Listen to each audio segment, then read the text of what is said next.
Hello everyone. पिछली video में हमने प्रोकैरियोटिक सेल तक एनसीईआरटी को रीड कर लिया था।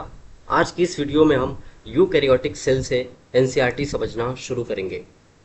तो एनसीईआरटी लिखती क्या है? सभी आद्य जीव, आद्य जीव मतलब सभी के सभी प्रोटिस्ट, प्रोटिस्ट सभी पादप, पादप यानी प्लांट, प्राणी, प्राणी यानी एनिमल, जंतु, और कवक, कवक मतलब फंगस, ये सब के सब चाहे प्रोटिस्ट हो, चाहे प्लांट हो, चाहे एनिमल हो, चाहे फंगस हो, सब के सब यूकैरियोटिक कोशिकाएं होती हैं। अब आगे क्या लिखता है? यूकैरियोटिक कोशिकाओं में झिल्लीदार अंगकों की उपस्थिति के कारण कोशिका द्रव्य विस्तृत कक्ष युक्त प्रतीत होता है। एनसीईआरटी कहने का मतलब क्या है? आओ डायग्राम देखते हैं एक यूकैरियोटिक सेल का। अगर हम एक यूकैरियोटिक सेल के डायग्राम को देखें तो इस डायग्राम में हमें अलग अलग सेल ऑर्गेनल दिखाई देते हैं जो प्रोकैरियोटिक सेल में नहीं थे। जैसे ये है न्यूक्लियस, ये है माइटोकॉन्ड्रिया, ये है क्लोरोप्लास्ट, और ये है बड़ी बड़ी सी वैक्यूल। और इन सभी सेल ऑर्गेनल की वजह से जो इनका साइटोप्लाज्म है वो एक कक्ष युक्त प्रतीत होता है। ठीक है, तो यही एनसीईआरटी लिखना चाहती है। चाहे आप प्लांट सेल का एग्जाम्पल ले लो, चाहे ये एनिमल सेल का एग्जाम्पल ले लो, जिसके चारों तरफ सिर्फ और सिर्फ हमें क्या देखने को मिलती है? सेल मेम्ब्रेन देखने को मिलती है। तो इसमें ये न्यूक्लियस रहा, ये माइटोकॉन्ड्रिया रही, गोल्जी बॉडी रहे, ये सेंट्रोसोम रहे, ये सब इन्हीं सारे सेल ऑर्गेनल की वजह से जो साइटोप्लाज्म होता है इनका वो कक्ष युक्त युक्त प्रतीत होता है। किसका? यूकैरियोटिक सेल का। और प्रोकैरियोटिक सेल में कोई भी सेल ऑर्गेनल नहीं पाया जाता है, मेम्ब्रेन बाउंड कोई भी सेल ऑर्गेनल नहीं पाया जाता है, इसीलिए उनका जो साइटोप्लाज्म होता है वो कक्ष युक्त प्रतीत नहीं होता है। किसका प्रतीत होता है? सिर्फ और सिर्फ यूकैरियोटिक सेल का प्रतीत होता है। ठीक है, और कौन कौन यूकैरियोटिक सेल है? ये चार एग्जाम्पल लिखे हुए हैं, प्रोटिस्ट, प्लांट, एनिमल और फंगस। सिर्फ और सिर्फ एक ही प्रोकैरियोटिक किंगडम होता है, वो होता है मोनेरा। ठीक है, जिसका मेंबर कौन है? एकमात्र बैक्टीरिया। ठीक है, तो सिर्फ यही यही वो किंगडम है जिसमें हमें प्रोकैरियोटिक सेल देखने को मिलती है। बाकी सारे के सारे किंगडम में, चाहे प्रोटिस्टा किंगडम हो जाए, चाहे प्लांटी हो जाए, चाहे एनिमिलिया हो जाए, चाहे माइकोटा यानी फंगस वाला किंगडम हो जाए, सब के सब में हमें यूकैरियोटिक सेल देखने को मिलती है। आगे एनसीईआरटी क्या लिखती है? यूकैरियोटिक कोशिकाओं में झिल्लीमय केंद्रक आवरण युक्त व्यवस्थित केंद्रक मिलता है। अब यूकैरियोटिक सेल में हमें क्या देखने को मिलता है? न्यूक्लियस देखने को मिलता है, केंद्रक देखने को मिलता है, अभी हमने देखा। इसके अतिरिक्त यूकैरियोटिक कोशिकाओं में विभिन्न प्रकार के जटिल गतिकीय एवं कोशिकीय कंकाल जैसी संरचनाएं मिलती हैं। इसके अलावा जो यूकैरियोटिक सेल होती हैं इनमें साइटोस्केलेटन भी हमें देखने को मिलते हैं। साइटोस्केलेटन है ना, छोटे छोटे फिलामेंट्स स्केलेटन, ये जैसे ये स्केलेटन, छोटे छोटे साइटोस्केलेटन भी हमें दिखाई देते हैं। इसका काम क्या होता है? इसका काम सेल को स्टेबिलिटी देना होता है। आगे हम साइटोस्केलेटन के बारे में पढ़ेंगे तो देखेंगे कि ये कैसे इनका सेल के अंदर इनका क्या काम होता है। आगे क्या लिखती है एनसीईआरटी? इसमें अनुवांशिक पदार्थ गुणसूत्र के रूप में व्यवस्थित रहते हैं। अब जो यूकैरियोटिक सेल होती हैं उनमें जो जेनेटिक मटेरियल होता है, डीएनए, वो क्रोमोसोम के रूप में व्यवस्थित रहता है। ठीक है, जैसे इसके न्यूक्लियस में आप देख सकते हैं, ये रहा, ये एक न्यूक्लियस रहा, इसके अंदर क्रोमोसोम तो नहीं बना के रखे हैं पर इसके अंदर ये हमारे क्रोमोसोम पाए जाते हैं। किसके अंदर? इन्हीं यूकैरियोटिक सेल के न्यूक्लियस के अंदर क्रोमोसोम पाया जाता है। जब हम न्यूक्लियस चैप्टर पढ़ेंगे तो वहाँ पे हम देख लेंगे। ठीक है, वैसे क्रोमोसोम एक नॉर्मल सेल में आपको नहीं दिखाई देगा। जब सेल डिवाइड करती है तब सेल डिवीज़न के टाइम पे क्रोमोसोम बनते हैं। जब हम आगे न्यूक्लियस के बारे में पढ़ेंगे तो हम देख लेंगे डिटेल से कब क्रोमोसोम बनता है, कब नहीं बनता है। आगे, सभी यूकैरियोटिक कोशिकाएं एक जैसी नहीं होती हैं। सारी की सारी यूकैरियोटिक सेल एक जैसी नहीं होती हैं। पादप व जंतु कोशिकाएं भिन्न भिन्न होती है। प्लांट की सेल और एनिमल की सेल अलग अलग होती है। जाहिर सी बात है, जो प्लांट की सेल है इसमें सेल वॉल पाई जाती है जो एनिमल के सेल में नहीं पाई जाती।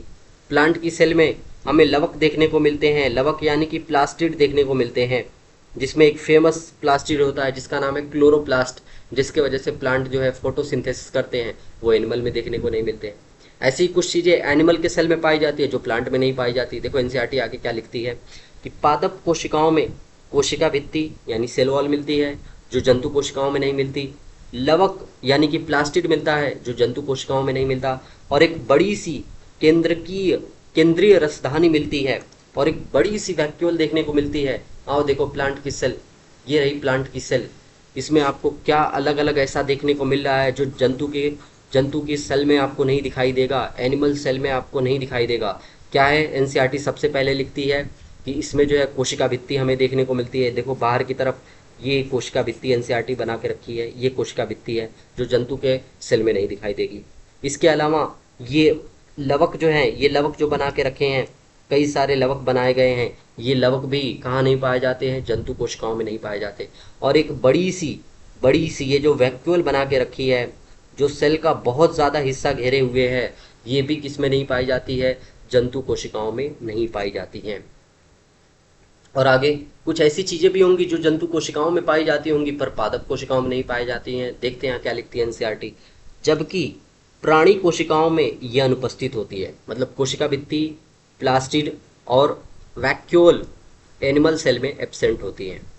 दूसरी तरफ प्राणी कोशिकाओं में तारक काय मिलता है जो लगभग सभी पादप कोशिकाओं में अनुपस्थित होता है।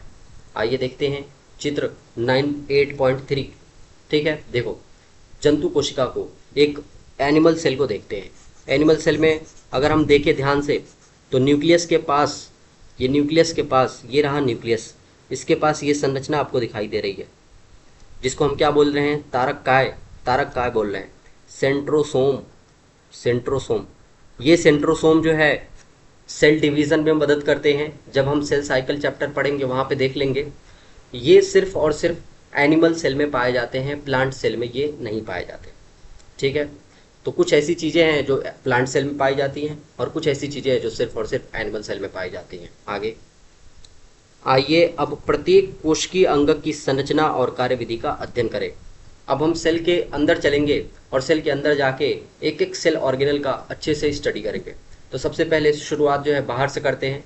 तो सबसे बाहर तो वैसे सेल वॉल होती है, पर हम देखो एनसीईआरटी के ऑर्डर से चल रहे हैं। तो सबसे पहले एनसीईआरटी ने दे रखा है सेल मेम्ब्रेन। ठीक है, कोशिका झिल्ली, इंग्लिश में बोलते हैं इसको सेल मेम्ब्रेन। तो सबसे पहले हम पढ़ेंगे सेल मेम्ब्रेन के बारे में।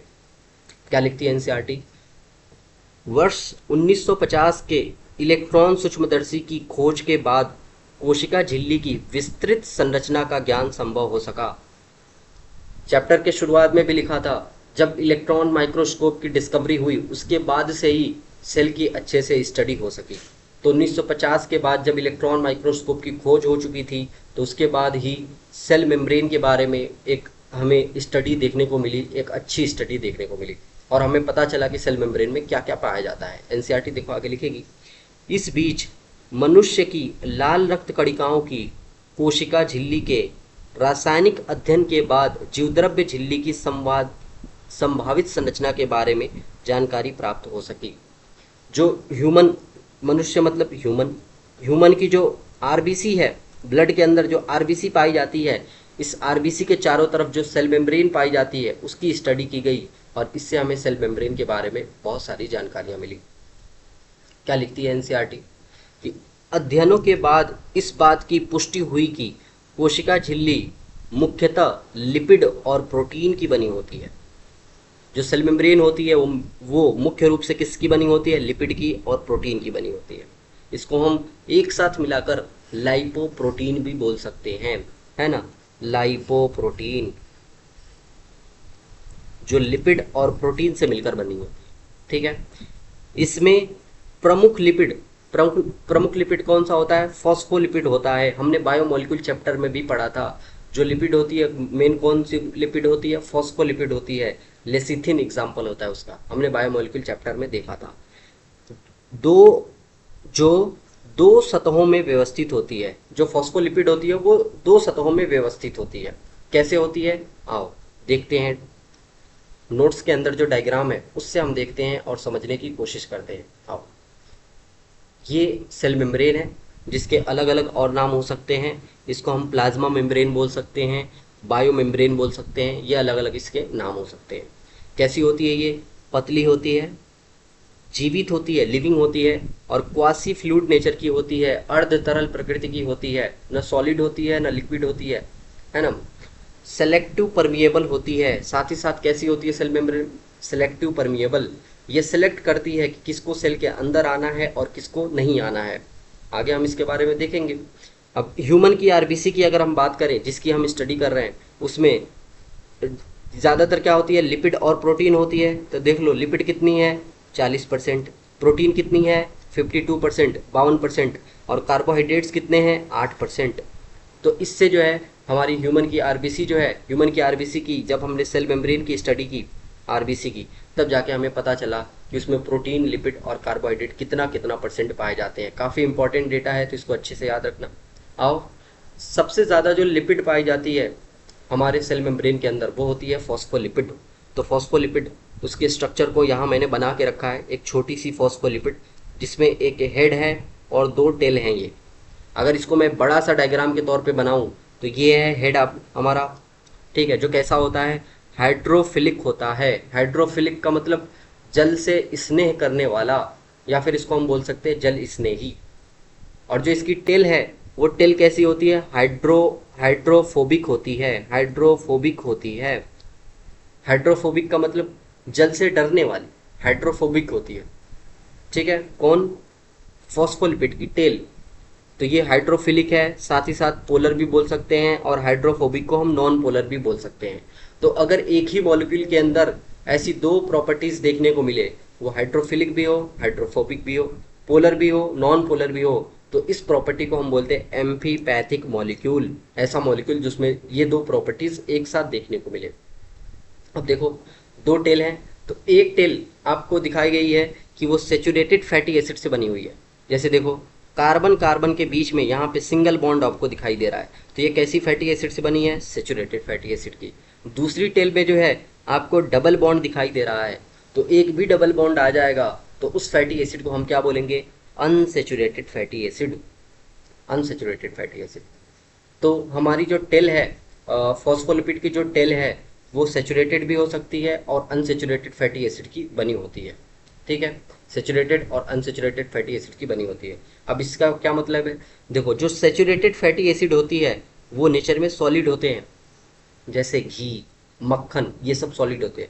और जो अनसेचुरेटेड फैटी एसिड होते हैं वो कैसे होते हैं, लिक्विड होते हैं, लिक्विड नेचर के, जैसे ऑयल, तेल, है ना, लिक्विड नेचर के होते हैं। इसीलिए जो सेल मेम्ब्रेन होती है न पूरी तरीके से सॉलिड होती है न पूरी तरीके से लिक्विड होती है, क्योंकि ये सॉलिड और लिक्विड दोनों से मिलकर बनी होती है। तो इसका नेचर कैसा होता है, क्वासी फ्लूइड नेचर की होती है। सेल मेम्ब्रेन कैसी होती है, क्वासी फ्लूइड नेचर की होती है। आओ अब देखो, हमने फॉस्फोलिपिड में देखा कि इसका जो हेड वाला हिस्सा है वो हाइड्रोफिलिक है, जल स्नेही है, जल के तरफ अट्रैक्ट होने वाला है। लेकिन जो टेल है वो कैसी है, हाइड्रोफोबिक है, जल से डरने वाली है, जो जल से क्या होगी, दूर भागेगी। तो आओ देखते हैं कि अगर सेल मेम्ब्रेन के अंदर ये फॉस्फोलिपिड अरेंज होंगे तो कैसे अरेंज होंगे। आओ इस कैरेक्टर को याद रखना, हाइड्रोफिलिक और हाइड्रोफोबिक को, ठीक है। हम सेल मेम्ब्रेन की स्ट्रक्चर देखने जा रहे हैं। अगर इस सेल मेम्ब्रेन की स्ट्रक्चर में जो फॉस्फोलिपिड है उनकी सिर्फ एक ही लेयर होती है, यहाँ पे मैंने एक सिंगल लेयर बना रखी है, तो क्या होता, देखो ये एक सेल है, सेल की मैंने ये सेल मेम्ब्रेन दिखा रखी है। अब सेल के बाहर भी पानी होता है और सेल के अंदर भी पानी होता है, सबको मालूम है। सेल के बाहर भी ज़्यादातर पानी ही होता है और सेल के अंदर तो 70 से लेकर 90% तक पानी ही होता है, हमने बायोमोलिक्यूल में पढ़ा है। तो अब देखो, अब इसका हेड वाला हिस्सा के तो कोई बात नहीं है। हेड जो है, फॉस्फोलिपिड का जो हेड है वो तो हाइड्रोफिलिक होता है, उसको तो जल से कोई दिक्कत नहीं है। लेकिन जो टेल वाला हिस्सा है उसको जल से बहुत दिक्कत है, जल से बहुत उसको परेशानी है, वो जल से दूर भागने वाला है, वाटर से दूर भागने वाला है। तो बेचारे के लिए मुसीबत खड़ी हो गई। अगर वो बाहर रहना चाहे तो बाहर भी पानी है, अंदर की तरफ उसको कर दो तो अंदर भी पानी है, तो कैसे रहेगी। तो इसीलिए सिंगल लेयर ऑफ फॉस्फोलिपिड ये पॉसिबल ही नहीं होती। अगर हम इसको डबल लेयर करें, बाई लेयर कर दें फॉस्फोलिपिड की, तो क्या चेंज आपको देखने को मिलेगा। जैसे ही हम बाई लेयर करते हैं तो हम क्या कर देते हैं, हेड को बाहर की तरफ कर देते हैं दोनों तरफ, और टेल को अंदर की तरफ कर देते हैं। अब इससे क्या होगा, देखो आउटसाइड वाटर है, कोई नहीं, हेड बाहर की तरफ है, ये झेल जाएगा इस वाटर को। अंदर वाटर है, अंदर भी पानी है ज़्यादा, तो अंदर की तरफ हेड है यहाँ पे, ये भी इसको झेल जाएगा। तो तो इस तरीके से जो हेड है वो टेल को ऐसे बचा के रखता है, और फॉस्फोलिपिड की 2 लेयर पाई जाती है एक सेल मेम्ब्रेन के अंदर। ठीक है, तो सेल जैसे ही टेल अंदर होती है उसको प्रोटेक्शन मिल जाती है, किससे? वाटर से प्रोटेक्शन मिल जाती है। इस तरीके से उसकी 2 लेयर हमें देखने को मिलती है फॉस्फोलिपिड की। तो एनसीईआरटी यही बात लिखती है ना। जो प्रमुख लिपिड है कौन है? फॉस्फोलिपिड 2 सतहों में व्यवस्थित होती है, किसमें? सेल मेम्ब्रेन के अंदर। लिपिड झिल्ली के अंदर व्यवस्थित होते हैं, जिनका ध्रुवीय सिरा मतलब वही पोलर पार्ट बाहर की तरफ होता है, बाहर की ओर। पोलर यानी कि वो हेड यही क्या है? पोलर है। वो कहाँ होता है? बाहर की तरफ। और टेल कहाँ होता है? अंदर की तरफ। और जल भीरु शिरा मतलब जल से डरने वाला, हाइड्रोफोबिक वाला जो पुच्छ है, जो टेल है, वो सिरा कहाँ होता है? अंदर की ओर होता है। तो हेड बाहर की तरफ होता है जो पोलर है, और हाइड्रोफिलिक है वो बाहर की तरफ होगा। और टेल जो है, जो नॉन पोलर है और हाइड्रोफोबिक है, वो कहाँ होगी? अंदर की तरफ होगी। इससे सुनिश्चित होता है कि संतृप्त हाइड्रोकार्बन की बनी हुई अध्रुवीय पुच्छ जलीय वातावरण से सुरक्षित रहती है, जिससे क्या हो जाता है? जो टेल होती है, नॉन पोलर टेल जो होती है, उसको एक्वस मीडियम से, एक्वस इन्वायरमेंट से क्या हो जाती है? प्रोटेक्शन मिल जाती है। क्यों प्रोटेक्शन मिल जाती है? अभी हमने देखा है, क्योंकि जो दोनों फॉस्फोलिपिड की लेयर है, 2 लेयर हैं, वो इस तरीके से अरेंज होती हैं कि टेल अंदर की तरफ हो जाती है और हेड जो है बाहर की तरफ हो जाती है। तो टेल अंदर की तरफ होते ही उसको किससे प्रोटेक्शन मिल जाता है? पानी से, वाटर से प्रोटेक्शन मिल जाता है। अब आगे क्या लिखा है? इसके अतिरिक्त फॉस्फोलिपिड झिल्ली में कोलेस्ट्रॉल भी होता है। तो एक और लिपिड पाया जाता है हमारी सेल मेम्ब्रेन में, वो है कोलेस्ट्रॉल। तो 2 लिपिड अब तक हमने देख लिया हमारे सेल मेम्ब्रेन में पाई जाती है। वो कौन है? एक है फॉस्फोलिपिड और एक है कोलेस्ट्रॉल।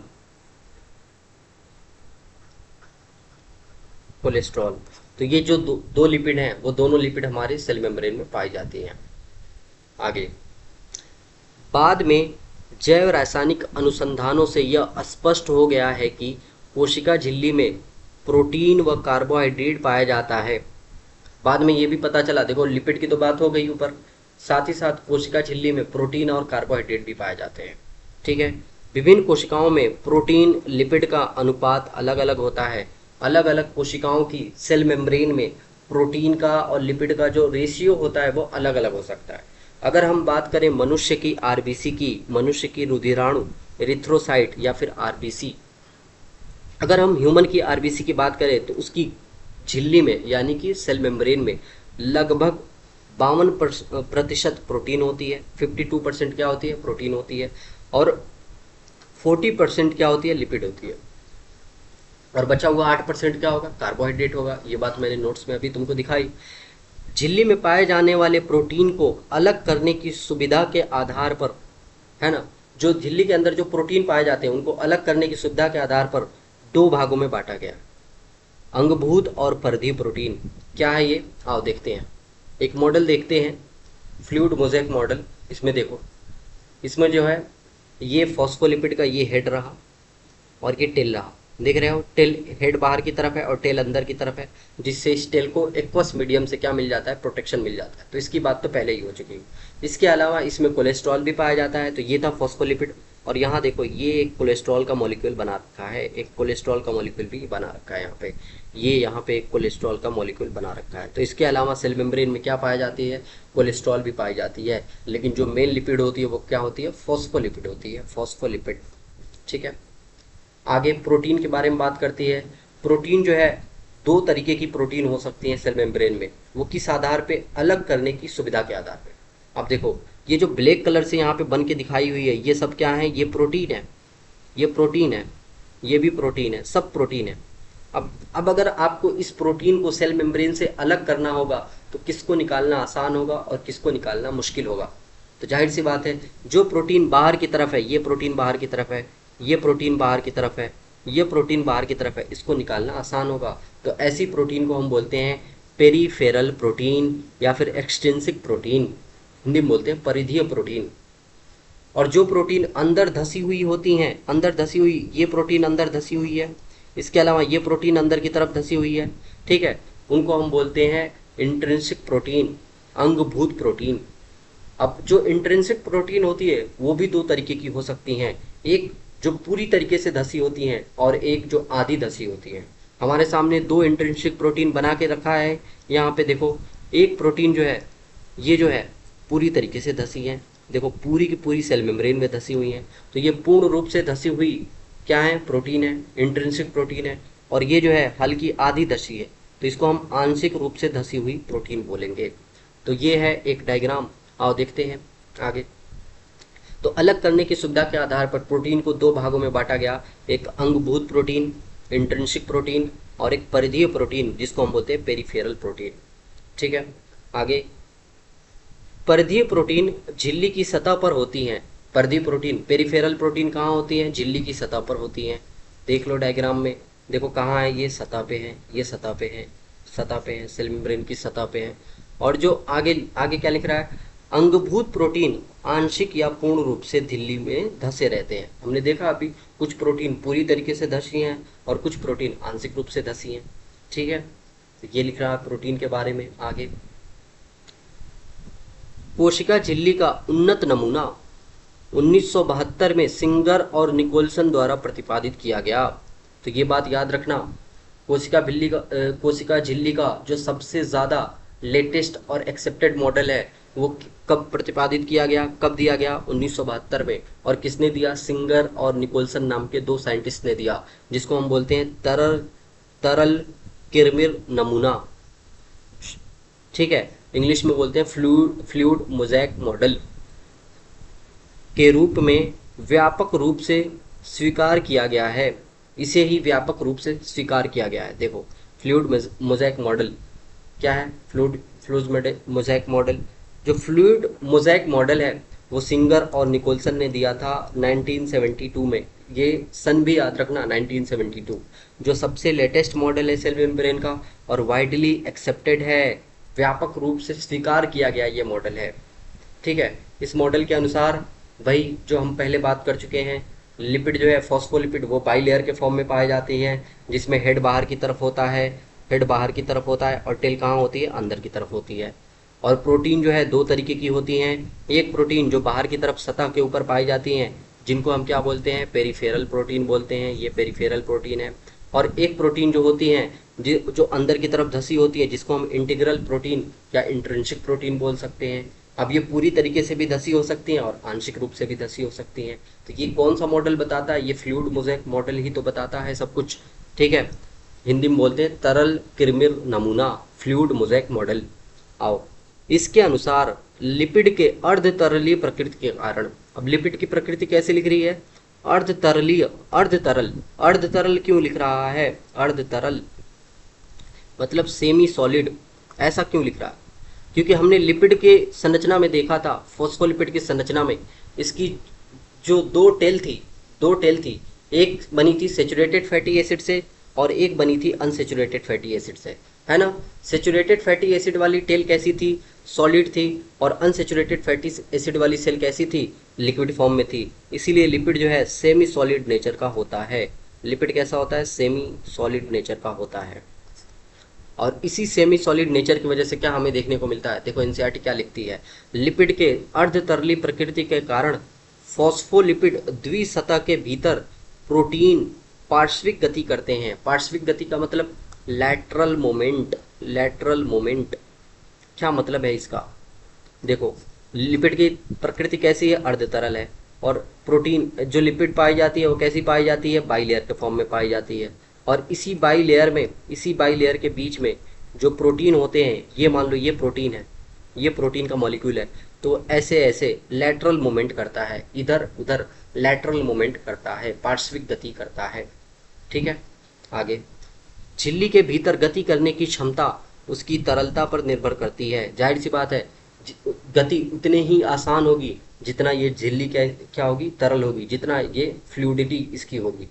तो झिल्ली के अंदर प्रोटीन के गति करने की क्षमता जो है वो झिल्ली की तरलता पर निर्भर करती है। ये बात याद रखना, इंपॉर्टेंट लाइन है ये। ठीक है, ये डायग्राम एनसीईआरटी ने बना के रखा है। देखो फॉस्फोलिपिड की बाइलेयर, ये फॉस्फोलिपिड की बाइलेयर है पूरी की पूरी। ठीक है, इसमें देखो जगह जगह ये पीले कलर से एनसीईआरटी ने कोलेस्ट्रॉल दिखा रखा है, कोलेस्ट्रॉल के मॉलिक्यूल दिखा रखे हैं, है ना। अब देखो जो प्रोटीन है वो दो तरीके की है। ये प्रोटीन इंटीग्रल प्रोटीन, पूरी तरीके से धसी हुई प्रोटीन है। इसके अलावा कुछ प्रोटीन सरफेस के ऊपर भी पाई जाती हैं, ठीक है, जिसको क्या बोल रखा है, परिधीय प्रोटीन बोल रखा है। ये प्रोटीन सरफेस के ऊपर है, परिधीय प्रोटीन है, ठीक है। आगे कुछ कार्बोहाइड्रेट के मॉलिक्यूल भी, कार्बोहाइड्रेट भी देखो आरबीसी के अंदर 52% तो है प्रोटीन, ठीक है। उसके अलावा 40% क्या था, लिपिड था, और बचा हुआ 8% करीब क्या होता है, कार्बोहाइड्रेट होता है। और ये कार्बोहाइड्रेट देखो यहाँ शुगर लिखा हुआ है। ये कार्बोहाइड्रेट या तो आपको प्रोटीन से जुड़ा हुआ दिखाई दे सकता है, देखो या तो प्रोटीन से जुड़ा हुआ दिखाई दे सकता है, या तो ये लिपिड से जुड़ा हुआ, देखो यहाँ लिपिड से जुड़े हुए कार्बोहाइड्रेट हैं, लिपिड से जुड़े हुए हो सकते हैं। तो या तो प्रोटीन से जुड़ा हुआ हो सकता है या तो लिपिड से जुड़ा हुआ हो सकता है।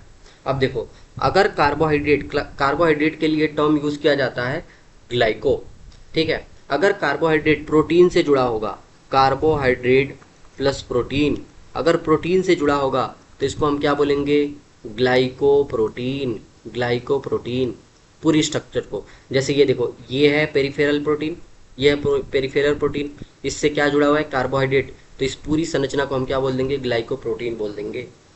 और अगर कार्बोहाइड्रेट किससे जुड़ा हो, लिपिड से जुड़ा हो, अगर कार्बोहाइड्रेट किससे जुड़ा हो, लिपिड से जुड़ा हो, तो इसको हम क्या नाम दे सकते हैं, इसको हम दे सकते हैं नाम glycolipid. Glycolipid, lipid plus carbohydrate. देखो ये रहा कार्बोहाइड्रेट, ये रहा लिपिड से जुड़ा, तो इसको हम क्या बोल देंगे, ग्लाइकोलिपिड बोल देंगे, इसको हम बोल देंगे ग्लाइकोलिपिड,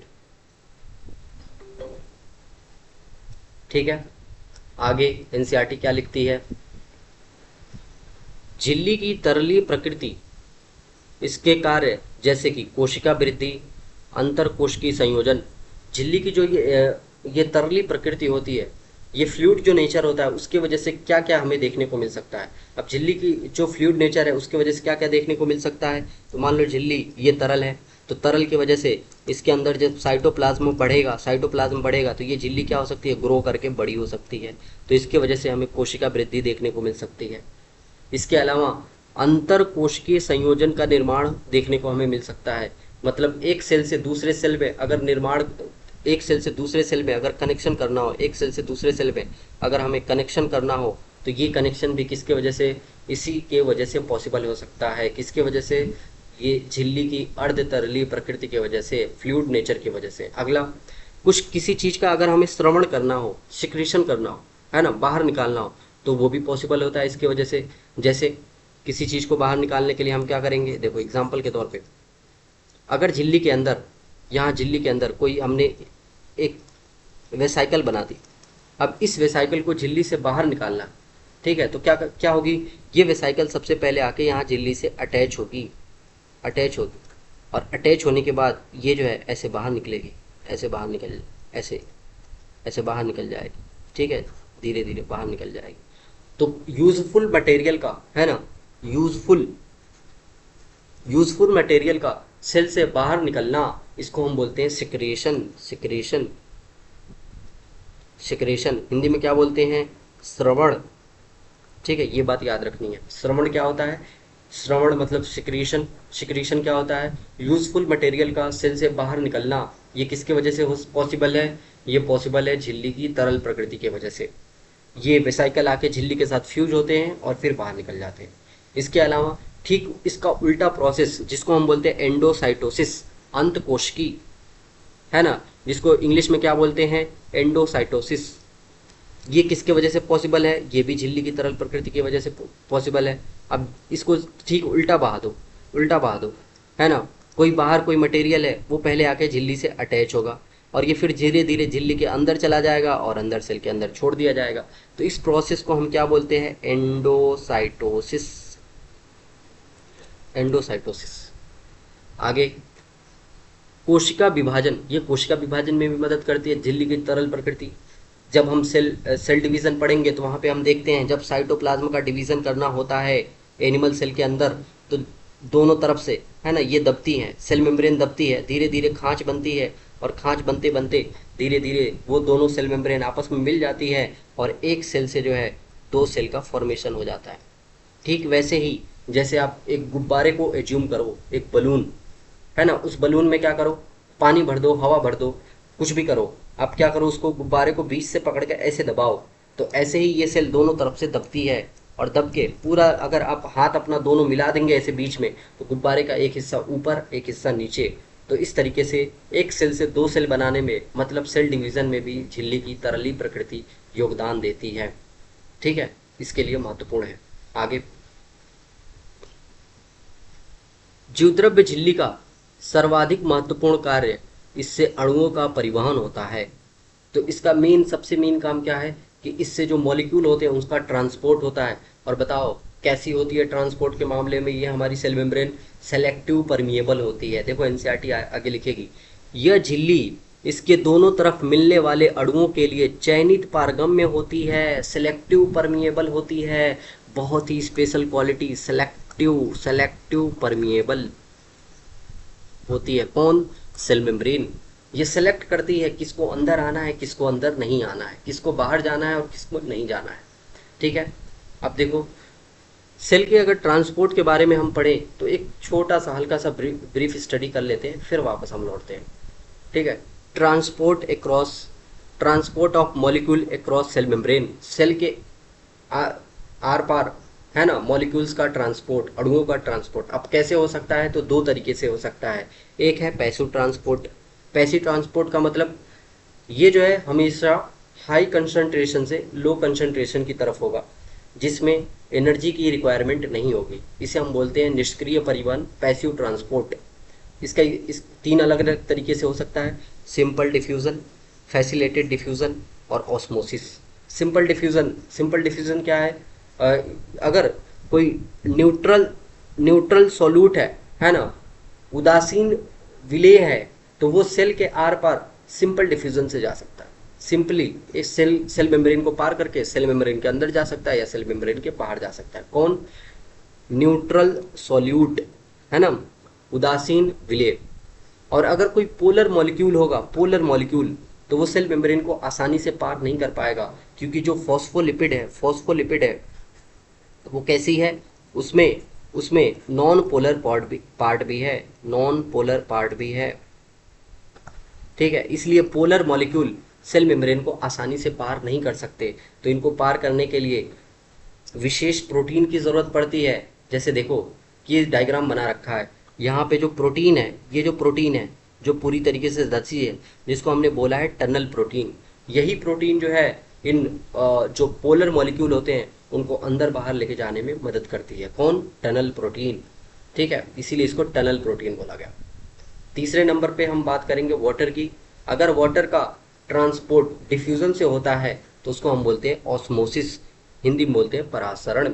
आओ देखते हैं एनसीईआरटी लिखती है इन सब के बारे में। क्या लिखती है? देखो, कुछ अणु बिना ऊर्जा की आवश्यकता के इस झिल्ली से होकर आते जाते हैं, जिसे हम निष्क्रिय परिवहन कहते हैं, जिसमें ऊर्जा नहीं लगती है, जो हाई कंसंट्रेशन से लो कंसंट्रेशन की तरफ होता है, उसको हम पैसिव ट्रांसपोर्ट या निष्क्रिय परिवहन कहते हैं। अब देखो एनसीईआरटी लिखती है भाई, उदासीन विलेय मतलब न्यूट्रल सॉल्यूट, है ना, सांद्रता प्रवणता के अनुसार उच्च सांद्रता से निम्न सांद्रता की ओर साधारण विसरण द्वारा इस झिल्ली से होकर जाते हैं। मतलब भाई जो न्यूट्रल सॉल्यूट होते हैं वो हाई कंसंट्रेशन से लो कंसंट्रेशन की तरफ सिंपल डिफ्यूजन से झिल्ली से होकर चले जाते हैं। आगे, जल भी इस झिल्ली से उच्च सांद्रता से निम्न सांद्रता की ओर गति करता है, और विसरण द्वारा जल के प्रवाह को हम परासरण बोलते हैं, ऑस्मोसिस बोलते हैं। अगर विसरण द्वारा जल का प्रवाह होता है हाई कंसंट्रेशन से लो कंसंट्रेशन की तरफ बिना एनर्जी के, तो उसे हम बोलते हैं ऑस्मोसिस। आगे, चूंकि ध्रुवीय अणु वही पोलर मॉलिक्यूल जो अध्रुवीय लिपिड द्विसतह से होकर नहीं जा सकते। पोलर मॉलिक्यूल फॉस्फोलिपिड की जो लेयर है वो कैसी है? नॉन पोलर है। पोलर भी है, नॉन पोलर भी है, तो उससे क्या हो सकते हैं? नहीं जा सकते हैं। तो इसके लिए झिल्ली से होकर परिवहन के लिए झिल्ली की वाहक प्रोटीन, वही जिसको इंग्लिश में लिखा है वहाँ पे टनल प्रोटीन काम में आती हैं, है ना। ये वाहक प्रोटीन या टनल प्रोटीन काम में आती है किसको बाहर निकालने के लिए? पोलर मॉलिक्यूल को बाहर निकालने के लिए। तो मैंने शॉर्ट में लिख रखा है, आप यहाँ से देख लेना। ठीक है, पैसिव ट्रांसपोर्ट, दो तरीके का ट्रांसपोर्ट है, एक्टिव और पैसिव। ठीक है, सिंपल डिफ्यूजन से किसका ट्रांसपोर्ट होता है? सिंपल डिफ्यूजन से होता है न्यूट्रल सॉल्यूट का। फैसिलिटेड डिफ्यूजन से किसका होता है? पोलर मॉलिक्यूल का। और ऑस्मोसिस से किसका होता है, पानी का। फैसिलिटेड डिफ्यूजन में कौन मदद करता है, तो इसमें मदद करती हैं टनल प्रोटीन। टनल प्रोटीन वही वाहक प्रोटीन इसमें मदद करती हैं। आगे एनसीईआरटी एक्टिव ट्रांसपोर्ट के बारे में भी लिखेगी, जो लो कंसंट्रेशन से हाई कंसंट्रेशन की तरफ होता है, जिसमें एनर्जी की ज़रूरत पड़ती है, वो होता है एक्टिव ट्रांसपोर्ट। और इसका एक एग्जांपल एनसीईआरटी लिखती है, सोडियम पोटेशियम पंप। ठीक है, देखो कुछ आयन, वही सोडियम पोटेशियम आयन की ये बात कर रही है, और अणुओं का झिल्ली से होकर परिवहन उनकी सांद्रता प्रवणता के विपरीत होता है। मतलब सांद्रता प्रवणता के विपरीत का मतलब निम्न सांद्रता से उच्च सांद्रता की ओर। देखो एनसीईआरटी लिखती भी है निम्न से उच्च सांद्रता की ओर, मतलब कम से ज्यादा की तरफ। जैसे जैसे एक डायग्राम बनाता हूँ, ये सेल है, ये सेल बनी हुई है। अब इस सेल में जो है अंदर की तरफ ये 4-5 आपको मॉलिक्यूल दिखाई दे, लेकिन बाहर की तरफ आपको ये ढेर सारे दिखाई दे, ढेर सारे।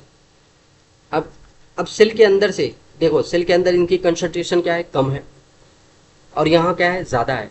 तो अगर बाहर से इनको अंदर जाना होगा तो ये तो सांद्रता प्रवणता के अनुसार होगा, जो हाई कंसंट्रेशन से लेकर लो कंसंट्रेशन की तरफ आराम से चले जाएंगे।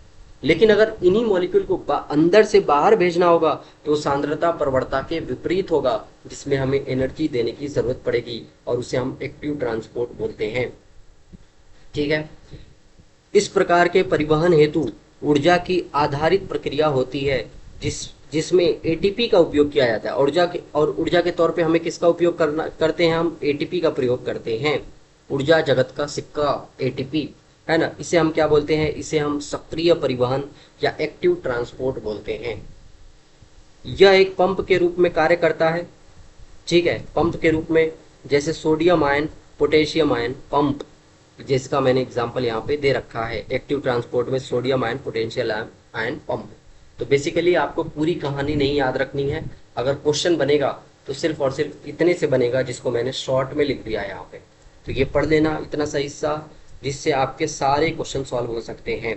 एक्टिव ट्रांसपोर्ट किसका होता है, किसके थ्रू होता है, sodium ion potassium ion pump के थ्रू होता है। ठीक है, सिंपल डिफ्यूजन किसका होता है, न्यूट्रल सॉल्यूट का। फैसिलिटेड डिफ्यूजन किसका होता है, पोलर मॉलिक्यूल का। ऑस्मोसिस के, अगर वाटर का सिंपल डिफ्यूजन होता है तो उसको हम क्या बोलते हैं, ऑस्मोसिस बोलते हैं। और फैसिलिटेड डिफ्यूजन में कौन मदद करती हैं, वाहक प्रोटीन टनल प्रोटीन मदद करती हैं। तो यहाँ तक था हमारी पूरी की पूरी सेल मेम्ब्रेन जो खत्म हुई। अब आगे हम सेल वॉल के बारे में पढ़ेंगे, जो सिर्फ किस में पाई जाती है, प्लांट्स में पाई जाती है, एनिमल में नहीं पाई जाती। तो प्लांट में पाई जाएगी, फंगस में पाई जाएगी, और कुछ प्रोटिस्ट में भी पाई जाती है। आगे देखो, आपको याद होगा कि कवक और पौधों की जीवद्रव्य झिल्ली के बाहर पाई जाने वाली दृढ़ निर्जीव आवरण को हम कोशिका भित्ति कहते हैं। कवक मतलब फंगस, और पौधे मतलब प्लांट्स। तो फंगस और प्लांट्स के सेल मेम्ब्रेन के बाहर एक रिजिड, हार्ड और डेड लेयर पाई जाती है, नॉन लिविंग लेयर पाई जाती है ना, निर्जीव। याद रखना, सेल वॉल कैसी होती है, निर्जीव होती है, जिसे हम बोलते हैं कोशिका भित्ति। अब क्यों निर्जीव रखते हैं इसको निर्जीव रखने की वजह से यह हमें इन्फेक्शन से बचाती है, क्योंकि सजीव नहीं है तो इन्फेक्शन से बचाती है। और साथ ही साथ हार्ड नेचर की होती है तो मैकेनिकल डैमेज से भी बचाती है, यांत्रिक हानियों से भी बचाती है। ठीक है, तो इस वजह से सेल वॉल को ऐसा रखा गया। अब कोशिका भित्ति कोशिका को केवल यांत्रिक हानियों से नहीं बचाती, बल्कि संक्रमण से भी इसका रक्षा करती है, क्योंकि हार्ड है और साथ में साथ नॉन लिविंग है, इसलिए ये मैकेनिकल डैमेज से बचाती है। मतलब सेल को कहीं से झटका लग गया, कुछ लग गया, उससे बचाएगी, मैकेनिकल डैमेज से बचाएगी। और साथ ही साथ अगर किसी का संक्रमण होता है किसी पैथोजन का, तो उससे भी बचाती है। आगे, तो यांत्रिक हानि और संक्रमण से रक्षा नहीं करती, मतलब इससे रक्षा करती है, और उसके साथ साथ क्या करती है, बल्कि यह कोशिकाओं के बीच आपसी संपर्क को बनाए रखने तथा अवांछनीय बृहद अणुओं के अवरोध को भी प्रदान करती है। मतलब क्या है इसका, जैसे एक कोशिका से दूसरे कोशिका में अगर संपर्क बनाना हो, इसमें भी मदद करती है। जैसे ये सेल वॉल बना रहा हूँ मैं, सीधे सीधे ये मैं एक सेल वॉल बना दिया। अब ये कोशिका आपस में ऐसे कनेक्शन बना लेती हैं, किसके मदद से, सेल वॉल के मदद से। ठीक है, जिसको हम मिडिल लैमेला बोलते हैं, अभी आएगा थोड़ी देर में। तो ये एक सेल से दूसरे सेल में संपर्क बनाने में भी सहायता करती है। इसके अलावा मान लो बाहर बहुत सारे मॉलिक्यूल हैं, ठीक है। कुछ डिजायर होंगे, कुछ अनडिजायरेबल मॉलिक्यूल होंगे। अनडिजायरेबल मतलब कोशिका को जिसकी जरूरत नहीं है, ऐसे मॉलिक्यूल जिसको कोशिका के अंदर जाने की जरूरत नहीं है, तो इन अणुओं को रोकने का भी काम करती है, यहीं पे रोक लेती है, ये सेल वॉल रोक लेती है, अंदर ही नहीं जाने देती है ना। तो अनडिजायरेबल मॉलिक्यूल को बाहर से ही रोक लेती है, बड़े बड़े मॉलिक्यूल को बाहर से ही रोक लेती है ये। आगे अलग अलग ऑर्गेनिज्म की सेल वॉल लिखी हुई है। सबसे पहले देखो यहाँ पे शैवाल की लिखी हुई है। शैवाल की जो सेल वॉल होती है कोशिका भित्ति, वो सेल्यूलोज, गैलेक्टेंस, मैनेंस और खनिज मतलब मिनरल्स जैसे कैल्शियम कार्बोनेट की बनी होती है। तो याद रखना ये बहुत इंपॉर्टेंट है, कई बार एग्जाम में पूछा जा चुका है। शैवाल की कोशिका भित्ति किसकी बनी है? सेल्यूलोज, गैलेक्टेंस, मैनेंस और मिनरल्स जैसे कि कैल्शियम कार्बोनेट की बनी है। दूसरी तरफ जो प्लांट्स होते हैं उनकी सेल वॉल किसकी बनी होती है? तो सेल्यूलोज, हेमीसेल्यूलोज, पेक्टीन और प्रोटीन की बनी होती है। इन सब के बारे में हमने बायोमोलिक्यूल्स में पढ़ लिया है कि ये क्या होते हैं। सेल्यूलोज, हेमीसेल्यूलोज, पेक्टीन, प्रोटीन, सबके बारे में हमने पढ़ा है। ठीक है। तो सेल वॉल शैवाल की किसकी बनी है और पादप की किसकी बनी है, ये आपको याद रखना है। तो एनसीईआरटी ने तो सिर्फ शैवाल और पादप की दे रखी है। हम आपको कुछ और ऑर्गेनिज्म की सेल वॉल भी याद करा देते हैं, ताकि अगर अगल बगल से कोई क्वेश्चन आए तो वो भी हमसे सही हो जाए। तो सेल वॉल कैसी होती है? नॉन लिविंग होती है, निर्जीव होती है, रिजिड होती है, दृढ़ होती है और पारगम्य होती है ना। पारगम्य होती है, परमिएबल होती है, लेकिन बड़े बड़े जो मॉलिक्यूल होते हैं जो अनडिजायरेबल होते हैं उनको रोकने का भी काम करती है। आगे देखो किसकी सेल वॉल किससे बनी होती है उसकी बात हो रही है। तो जो प्लांट होती है उसकी सेल वॉल किसकी बनी होती है? सेल्यूलोज, हेमीसेल्यूलोज, पेक्टीन्स और प्रोटीन्स की बनी होती है। एल्गी की सेल वॉल किसकी बनी है? सेल्यूलोज, गैलेक्टेंस, मैनेंस और मिनरल्स जैसे कि कैल्शियम कार्बोनेट की बनी होती है। और इसके अलावा दो और ऑर्गेनिज्म के अंदर सेल वॉल पाई जाती है जिसको आपको याद रखना है। फंगस के अंदर जो सेल वॉल होती है वो काइटिन की बनी होती है ना। और बैक्टीरिया की जो सेल वॉल होती है वो पेप्टाइडोग्लाइकेन की बनी होती है। तो जिनके जिनके अंदर सेल वॉल पाई जाती है सबका मैंने बता दिया कि इनके अंदर सेल वॉल किसकी बनी होती है। तो दो एग्जाम्पल एनसीईआरटी में दे रखे हैं, दो नहीं दे रखे हैं यहाँ पे, उसको कहीं और दे रखा है। जब आप फंगस वाला चैप्टर पढ़ेंगे, है ना, कवक वाला जगत पढ़ेंगे, तो वहां पे आपको फंगस की सेल वॉल काइटिन की बनी होती है वो लिख के आ जाएगा, और बैक्टीरिया की सेल वॉल पेप्टाइडोग्लाइकेन की बनी होती है, ये आपको याद रखना है। आगे सेल वॉल किस में नहीं पाई जाती? तो सेल वॉल एक तो सबको पता है वो एनिमल के अंदर नहीं पाई जाती, और हमने अभी पिछली वीडियो में देखा है कि माइकोप्लाज्म पीपीएलओ एक प्रोकैरियोटिक सेल होती है जिसके अंदर सेल वॉल नहीं पाई जाती। बाकी सारे के सारे प्रोकैरियोट में सेल वॉल पाई जाती है, सिर्फ और सिर्फ माइकोप्लाज्म में नहीं पाई जाती। ठीक है, आओ आगे बढ़ते हैं। अब एनसीईआरटी क्या लिखती है? नौ पादप कोशिका भित्ति में स्थित प्राथमिक भित्ति में वृद्धि की क्षमता होती है। नव पादप कोशिका मतलब नई प्लांट सेल अगर कोई बनती है तो उसके चारों तरफ जो सेल वॉल बनती है वो होती है प्राइमरी सेल वॉल, प्राथमिक भित्ति, जिसमें वृद्धि की क्षमता होती है। ठीक है, जो कोशिका की परिपक्वता के साथ साथ घटती जाती है और इसके साथ कोशिका के भीतर की तरफ द्वितीयक भित्ति का निर्माण होने लगता है। क्या है मतलब? आओ देखते हैं। देखो ये रहा, ये मैंने बना रखा। जैसे जो नई सेल वॉल होती है, जो नई सेल होती है, नई पादप कोशिका होती है, उसके चारों तरफ प्राइमरी सेल वॉल हमें देखने को मिलती है, जो कैसी होती है? इलास्टिक होती है ना। इलास्टिक मतलब खींच सकती है, इसकी वजह से इसमें ग्रोथ की कैपेसिटी होती है, तो ये ग्रोथ कर सकती है, जो एनसीईआरटी भी लिखती है। आगे जैसे जैसे ये सेल परिपक्व होती है, मैच्योरिटी की तरफ जाती है धीरे धीरे, है ना, तो प्राइमरी सेल वॉल के अंदर सेकेंडरी सेल वॉल का फॉर्मेशन होने लगता है, अंदर की तरफ होता है। तो जो सबसे पहले सेकेंडरी सेल वॉल बनती है उसको हम बोलते हैं लेयर 1, या फिर हम बोल सकते हैं S1। उसके अंदर जो बनती है उसको हम बोलते हैं S2, और उसके अंदर जो बनेगी उसको हम बोलेंगे S3। तो इस तरीके से सेकेंडरी सेल वॉल जो होती है उसके अलग अलग 2-3 लेयर हो सकते हैं। अब ये सेकेंडरी सेल वॉल कैसी होती है? तो थिक होती है, मोटी होती है, रिजिड होती है, हार्ड होती है, इलास्टिक नहीं होती, हार्ड होती है। तो जब हार्ड होगी तो ये ग्रोथ नहीं कर सकती, इसलिए जो नई सेल वॉल होती है, जो प्राइमरी सेल वॉल होती है वो तो ग्रोथ कर सकती है, लेकिन जो सेकेंडरी सेल वॉल होती है, जो मेच्योरिटी के टाइम पे बनती है, परिपक्वता के टाइम पे बनती है, वो ग्रोथ नहीं करती है। ठीक है, ये याद रखना है आपको। आगे मध्य पटलिका, इंग्लिश में बोलते हैं मिडिल लैमिला। मिडिल लैमिला अभी मैंने बताया है ना, दो सेल वॉल के बीच में पाई जाती है। ये किसकी बनी होती है? मध्य पटलिका मुख्यतः कैल्शियम पैक्टेट की बनी होती है। ठीक है, तो इसमें एक मैग्नीशियम पैक्टेट भी पाया जाता है, कैल्शियम पैक्टेट और मैग्नीशियम पैक्टेट दोनों पाया जाता है, लेकिन मेनली सबसे ज़्यादा क्या पाया जाता है? तो कैल्शियम पैक्टेट पाया जाता है, जो आसपास की विभिन्न कोशिकाओं को आपस में चिपकाने और पकड़े रखती हैं। ठीक है, जो मिडिल लैमिला है इसका काम क्या होता है? देखो, मिडिल लैमिला यहाँ मैंने बना रखा। मिडिल लैमिला मुख्यतः किसकी बनी है? कैल्शियम पैक्टेट की, है ना, जो नेबरिंग सेल को, आसपास की जो पड़ोसी कोशिकाएं होती हैं उनके बीच में ग्लू का काम करती है, गूंद का काम करती है और उनको चिपकाए रखती है। तो एक सेल मैंने ये बना दी और उसके पड़ोस में ये दूसरी सेल मैंने बना दी, और इनके बीच में आप ये देख सकते हो मिडिल लैमिला, ये है मिडिल लैमिला, ये है पूरी आपकी मिडिल लैमिला, जो आसपास की सेल वॉल को चिपकाने का काम कर रही है, ग्लू का काम कर रही है। किसकी बनी है? कैल्शियम पैक्टेट की। इंपॉर्टेंट है, याद रखना इसको, कैल्शियम पैक्टेट की बनी होती है। आगे, कोशिका भित्ति एवं मध्य पटलिका में जीवद्रव्य तंतु यानी कि प्लाज्मोडिस्मेटा आड़े तिरछे रूप में व्यवस्थित होते हैं, जो आसपास की कोशिका द्रव्य को जोड़ते हैं। अब जो है सेल वॉल और मिडिल लैमिला के बीच में ये सेल वॉल है, आप देख ही रहे हैं ब्लैक कलर से सेल वॉल बनी हुई है यहाँ पे, ये सेल वॉल है, ये सेल वॉल, और ये है बीच में मिडिल लैमिला, मिडिल लैमिला।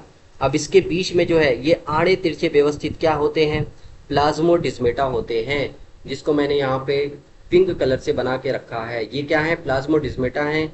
और जाहिर सी बात है इनका काम क्या है? इस सेल के अंदर ये जो साइटोप्लाज्म है और इस सेल के अंदर ये जो साइटोप्लाज्म है, इनके बीच में कनेक्शन का काम करते हैं, आसपास की सेल वॉल के साइटोप्लाज्म को कनेक्ट करने का काम करते हैं। कौन करते हैं? प्लाज्मोडिस्मेटा। प्लाज्मोडिस्मेटा का काम याद रखना बहुत इंपॉर्टेंट है, आसपास की सेल के साइटोप्लाज्म का कनेक्शन बनाते हैं। ठीक है, तो यहाँ तक थी सेल वॉल। अब आगे बढ़ते हैं। आगे जो है एनसीईआरटी एक सिस्टम के बारे में लिखती है जिसका नाम है अंतःझिल्लिका तंत्र, इंग्लिश में बोलते हैं एंडो मेम्ब्रेन सिस्टम। सिस्टम, ठीक है, ये एंडो मेम्ब्रेन सिस्टम क्या होता है? तो देखो, एक सेल के अंदर बहुत सारे सेल ऑर्गेनल पाए जाते हैं। कौन कौन? न्यूक्लियस होता है, माइटोकॉन्ड्रिया होता है, क्लोरोप्लास्ट होता है, ईआर होता है, गोल्जी बॉडी होता है, लाइसोसोम होता है, वैक्यूल होती हैं, बहुत सारे सेल ऑर्गेनल होते हैं। लेकिन इनमें से कुछ ऐसे सेल ऑर्गेनल होते हैं जिनके काम एक दूसरे से जुड़े हुए होते हैं, जिनको हम एंडो मेम्ब्रेन सिस्टम में रखते हैं और हमने एनसीईआरटी रखती है। वैसे तो सारे सेल ऑर्गेनल के काम एक दूसरे से जुड़े हैं। जैसे बताओ, सेल का पावर हाउस कौन है? माइटोकॉन्ड्रिया है। सारी एनर्जी कहाँ बनती है? माइटोकॉन्ड्रिया में। अगर किसी दूसरे सेल ऑर्गेनल को एनर्जी चाहिए होगी तो वो किससे लेगा? माइटोकॉन्ड्रिया से लेगा। तो बेसिकली हर एक सेल ऑर्गेनल एक दूसरे से जुड़े हैं, लेकिन एनसीईआरटी सिर्फ और सिर्फ यहाँ 4 सेल ऑर्गेनल की बात करती है जो एंडो मेम्ब्रेन सिस्टम में आते हैं, क्योंकि इनके काम एक दूसरे से डायरेक्ट जुड़े हुए हो। देखे क्या लिखती है एनसीईआरटी? देखो, झिल्लीदार अंगक है ना, मेम्ब्रेन बाउंड सेल ऑर्गेनल कार्य और संरचना के आधार पर एक दूसरे से काफी अलग होते हैं। अलग अलग सेल ऑर्गेनल के काम अलग अलग है। माइटोकॉन्ड्रिया का काम है एटीपी बनाना, इसीलिए उसको पावर हाउस कहते हैं। क्लोरोप्लास्ट का काम है फोटोसिंथेसिस करके एनर्जी बनाना, तो इसीलिए वो जो है सिर्फ और सिर्फ पादपों में पाए जाते हैं क्लोरोप्लास्ट। तो अलग अलग सेल वॉल के अलग अलग सेल ऑर्गेनल के अलग अलग काम है। ठीक है, लेकिन एनसीईआरटी आगे क्या लिखती है? इनमें से बहुत से ऐसे होते हैं जिनके कार्य एक दूसरे से जुड़े होते हैं, इन्हें हम अंतःझिल्लिका तंत्र के अंतर्गत रखते हैं। तो अलग अलग सेल ऑर्गेनल के काम अलग अलग, लेकिन इनमें से बहुत से ऐसे हैं जिनके काम एक दूसरे से जुड़े हुए हैं, जिनको हम रखते हैं एंडो मेम्ब्रेन सिस्टम में। इस तंत्र के अंतर्गत अंतःपरदब्बी जालिका आती है, मतलब एंडोप्लाज्मिक रेटिकुलम। ठीक है, ईआर आता है, यहाँ लिखता हूँ ईआर आता है। इसके अलावा गोल्जी बॉडी आता है, गोल्जी बॉडी आता है। लयनकाय मतलब लाइसोसोम, लाइसोसोम आते हैं। और एक और आता है रसधानी, रसधानी यानी कि वैक्यूल, वैक्यूल आते हैं। तो ये 4 सेल ऑर्गेनल आते हैं इसके अंदर। बाकी एनसीईआरटी आगे क्या लिखती है? सूत्रकणिका मतलब माइटोकॉन्ड्रिया, हरित लवक और परऑक्सीसोम के कार्य उपरोक्त अंगों से संबंधित नहीं होते हैं, इसीलिए इनको हम अंतःझिल्लिका तंत्र के अंतर्गत नहीं रखते हैं। तो आपको याद रखना है अंतःझिल्लिका तंत्र एंडोमेम्ब्रेन सिस्टम के अंदर कौन कौन से ऑर्गेनल आते हैं, तो ये 4 ऑर्गेनल आते हैं। आइए एक ब्रीफ स्टडी करते हैं एंडोमेम्ब्रेन सिस्टम की, फिर एनसीईआरटी रीड करेंगे।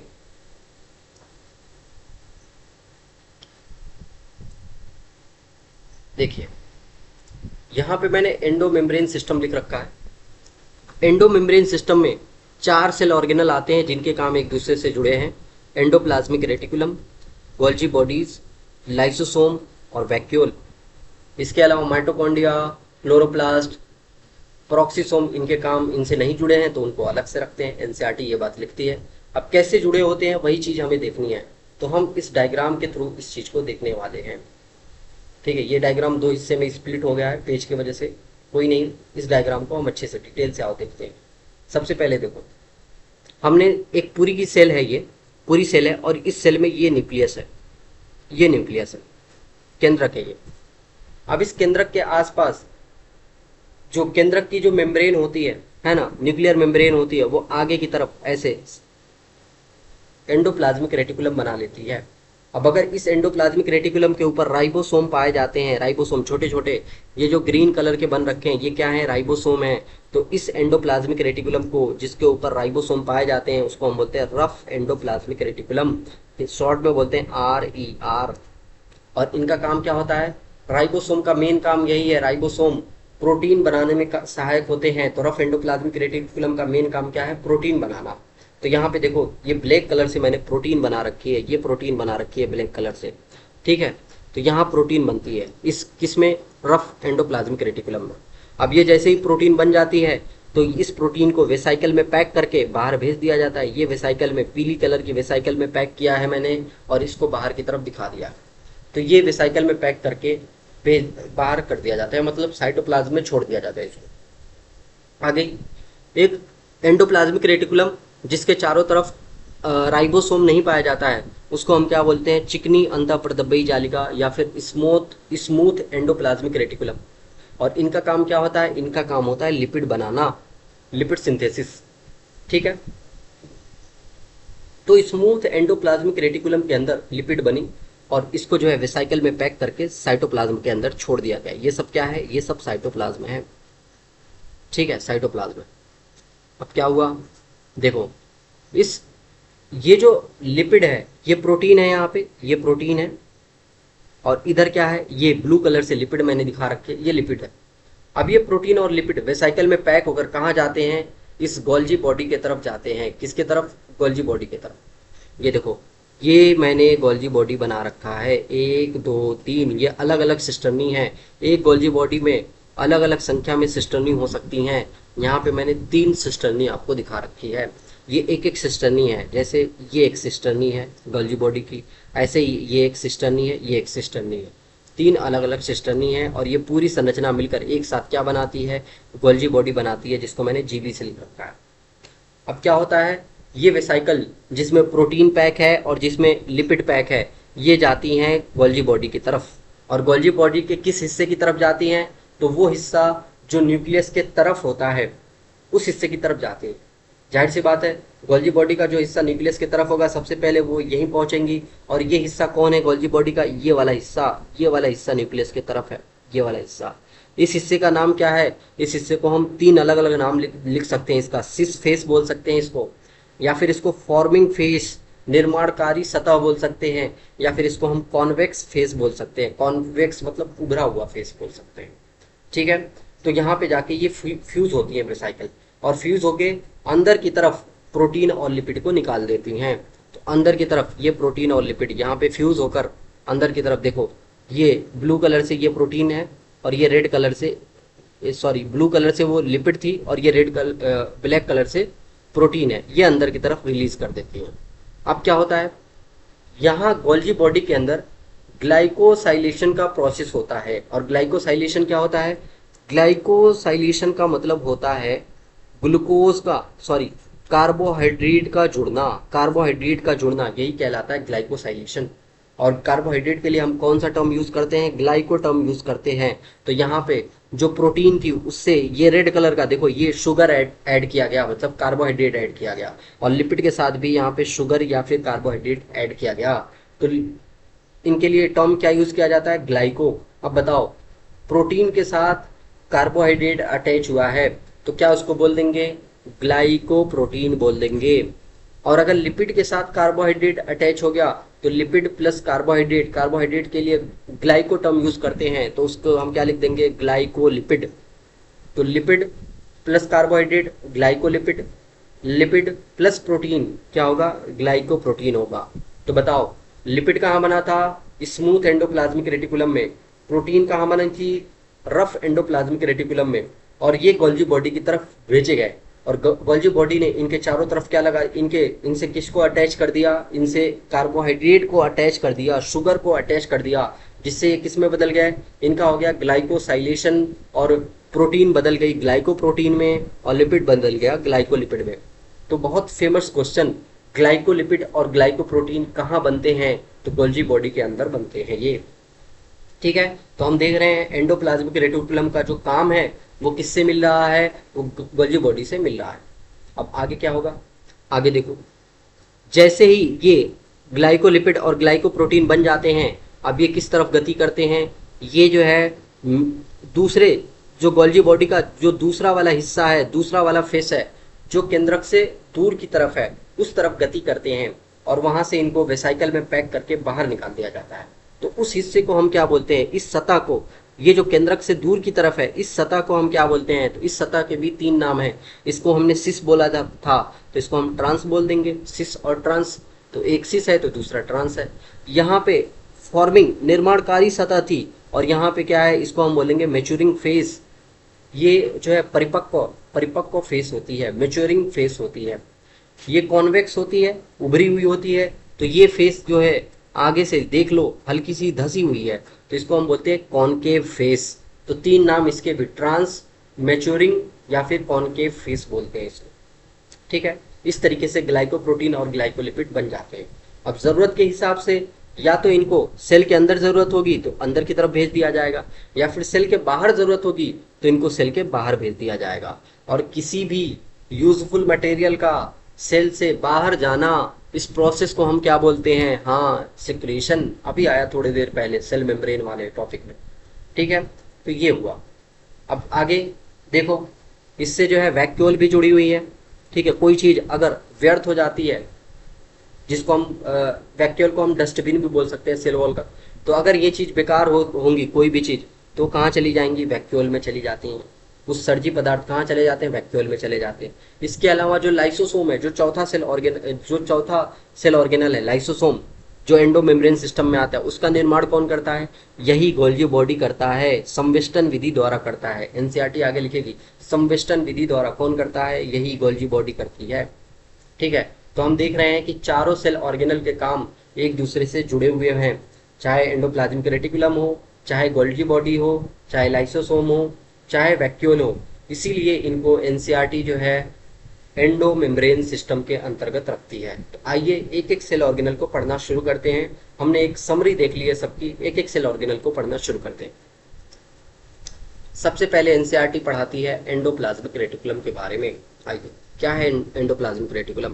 तो इलेक्ट्रॉन सूक्ष्मदर्शी से अध्ययन के पश्चात यह पता चला कि यूकैरियोटिक कोशिकाओं के कोशिका द्रव्य में चपटे चपटे आपस में जुड़े थैली युक्त छोटी नलिकावत जालिका तंत्र बिखरा रहता है, जिसको हम अंतःप्रतबी जालिका कहते हैं। तो कैसे होते हैं, चपटे मतलब ऐसे सिस्टनी जैसे होते हैं, नलिका जैसे होते हैं, थैली युक्त होते हैं, और ये आपस में जुड़े हुए होते हैं। ये एक दूसरे से आपस में ऐसे ऐसे जुड़े रहते हैं। देखो यहाँ पे आप देख सकते हो डायग्राम में, ये डायग्राम में देख सकते हो, ये अलग अलग सिस्टनी है।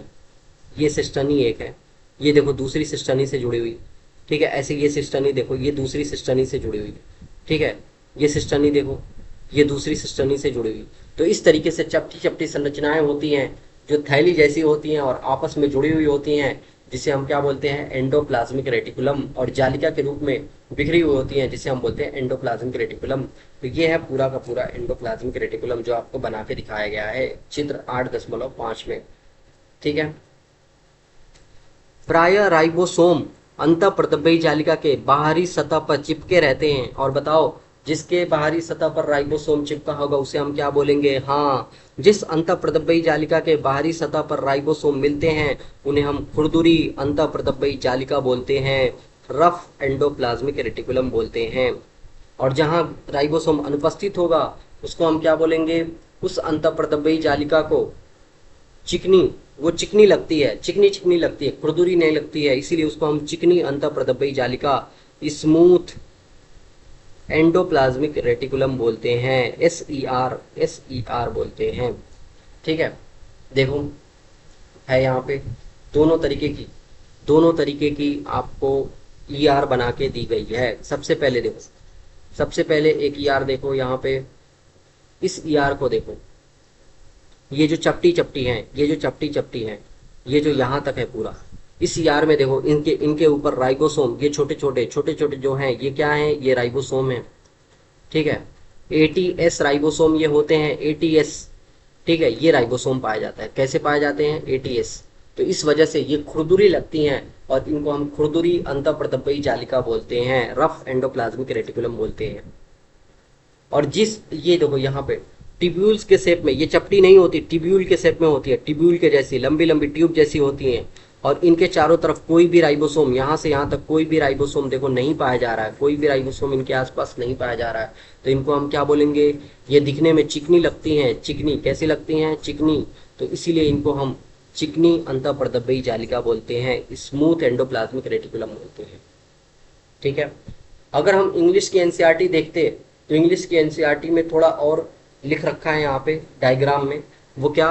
ल्यूमिनल और एक्स्ट्रा ल्यूमिनल, ऐसा लिख रखा है। ठीक है, ल्यूमिनल और एक्स्ट्रा ल्यूमिनल पार्ट दिखा रखा है। देखो, जो हिस्सा इस एंडोप्लाज्मिक रेटिकुलम, या फिर कह दें इस एंडोप्लाज्मिक रेटिकुलम के अंदर आता है ना, इनके ट्यूब्यूल या सिस्टर्नी के अंदर आता है, उसको हम बोलते हैं ल्यूमिनल पार्ट। और इसके बाहर का सारा हिस्सा क्या कहलाता है? एक्स्ट्रा ल्यूमिनल पार्ट कहलाता है। तो ये बात याद रखनी है, ल्यूमिनल और एक्स्ट्रा ल्यूमिनल पार्ट आपको याद रखना है। जो इनके सिस्टर्नी के अंदर जो एरिया होती है उसको हम बोलते हैं ल्यूमिनल वाला पार्ट, और जो इसके बाहर होता है उसको हम एक्स्ट्रा ल्यूमिनल बोलते हैं। जो मैंने डायग्राम बना रखा है उसमें अगर मैं दिखाना चाहूँ तो देखो कैसे दिखा सकता हूँ। ये जो अंदर वाला हिस्सा है, ये क्या होगा? ल्यूमिनल। और इसके बाहर जो हिस्सा है ये क्या होगा? Extra luminal. ठीक है, ये सिंपल सा है। इंग्लिश के एनसीईआरटी में लिख रखा है, हिंदी में नहीं लिख रखा है, तो आप नोट कर लेना, ल्यूमिनल और एक्स्ट्रा ल्यूमिनल।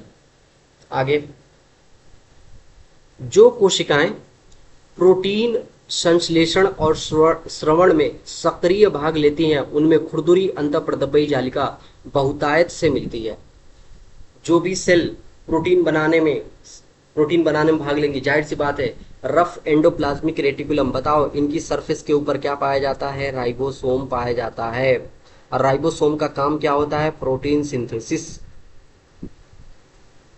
ठीक है, तो जो कोशिका प्रोटीन ज्यादा बनाती हैं, जाहिर सी बात है प्रोटीन ज्यादा बनाने के लिए राइबोसोम ज्यादा होना चाहिए।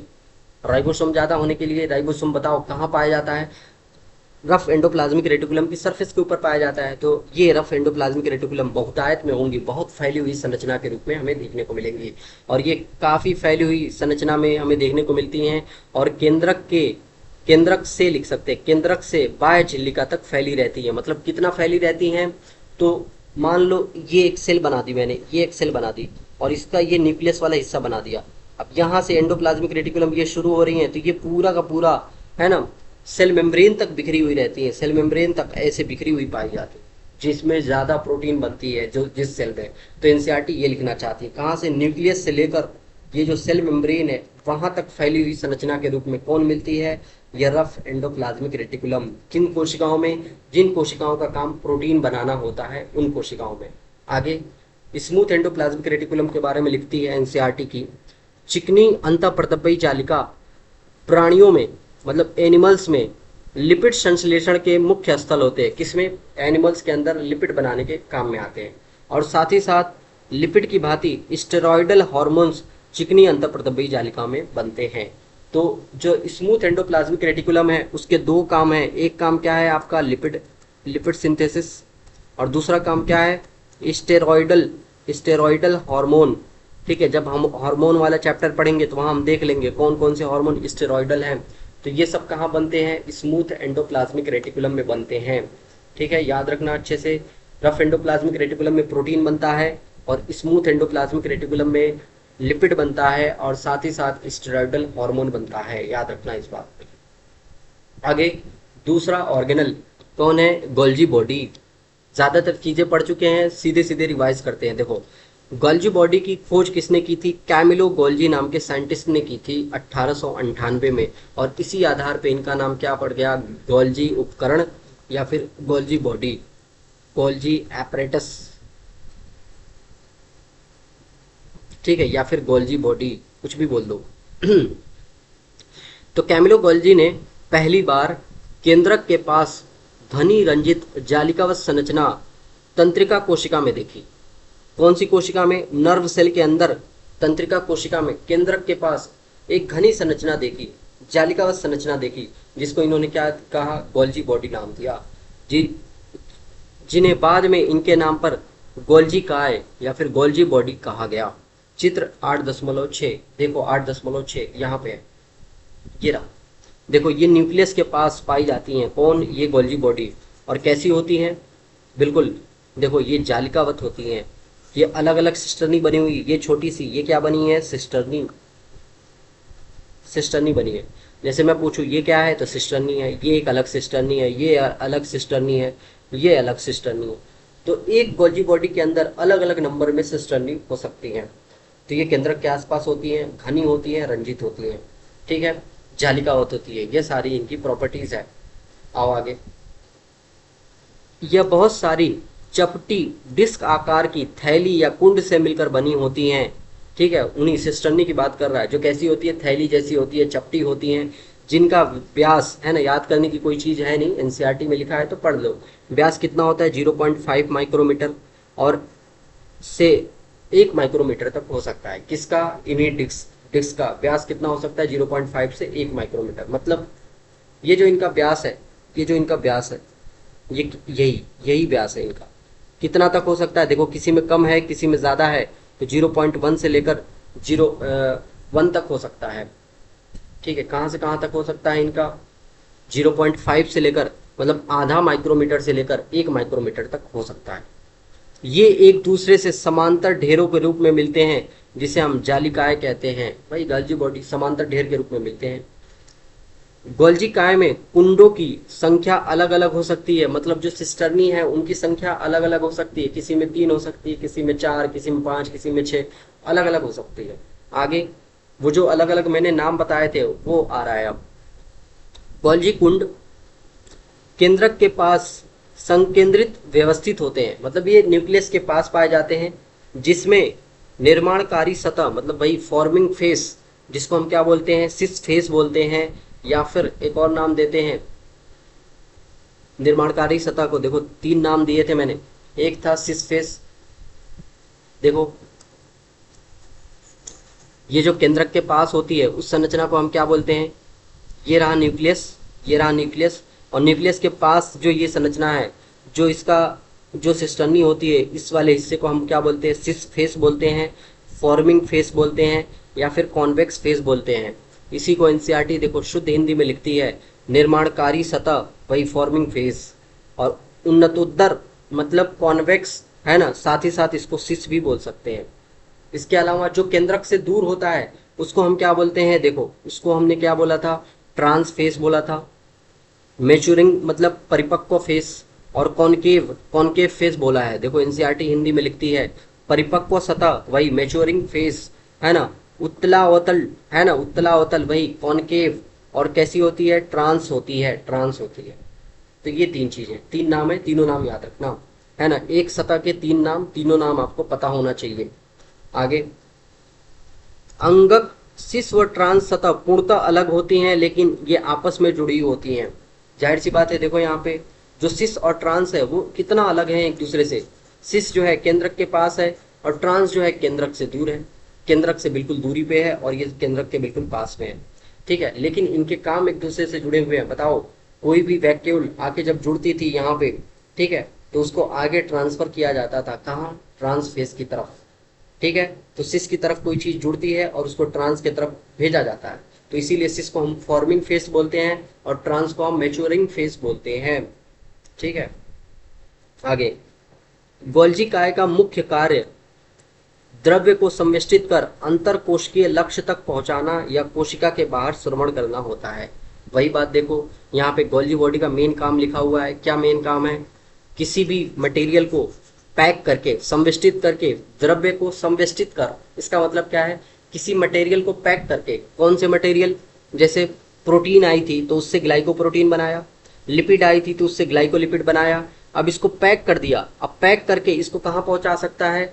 अंतर कोशिकीय लक्ष्य तक, मतलब कोशिका में ही एक जगह से दूसरे जगह कहीं भेजना हो वहां पहुंचा सकता है। ये काम किसका होता है? गोल्जी बॉडी का होता है। और कैसे करती है ये काम? देखो, ये काम ऐसे करती है कि जैसे ही ये बनते हैं तो इनकी सतह पर ये कोई ना कोई एक प्रोटीन अटैच कर देती है, कुछ ना कुछ ऐसा ऐसा अटैच कर देती है, कोई इंफॉर्मेशन अटैच कर देती है, जहां पे ये इंफॉर्मेशन होती है कि इसको बाहर सिक्रेट करना है या अंदर सेल के अंदर ही कहीं भेजना है। तो यहीं पे सारी इंफॉर्मेशन होती है और इंफॉर्मेशन के हिसाब से इसको सेल के बाहर इसका सिक्रेशन भी किया जा सकता है और या फिर सेल के अंदर इनको कहीं ट्रांसफर किया जा सकता है। तो दोनों काम किए जा सकते हैं। ठीक है, वही बात एनसीईआरटी लिख रही है। संविष्टित द्रव्य अंतःप्रदब्बी जालिका से पुटिका के रूप में गोल्जी बॉडी के शीर्ष सिरे से संगठित होकर परिपक्व सतह की ओर गति करते हैं। वही मैंने बताया है ना, जो एंडोप्लाज्मिक रेटिकुलम है उससे जो है बने, रफ एंडोप्लाज्मिक रेटिकुलम से प्रोटीन आया, स्मूथ एंडोप्लाज्मिक रेटिकुलम से लिपिड आया और इसके शीर्ष वाले सतह पे अटैच हुए और ट्रांस वाले सतह की ओर गति किए। ये बात, वही बात एनसीईआरटी लिख रही है। ठीक है, इससे स्पष्ट होता है कि गोल्जी काय का अंतःप्रदब्बी जालिका के साथ निकटतम संबंध है ना।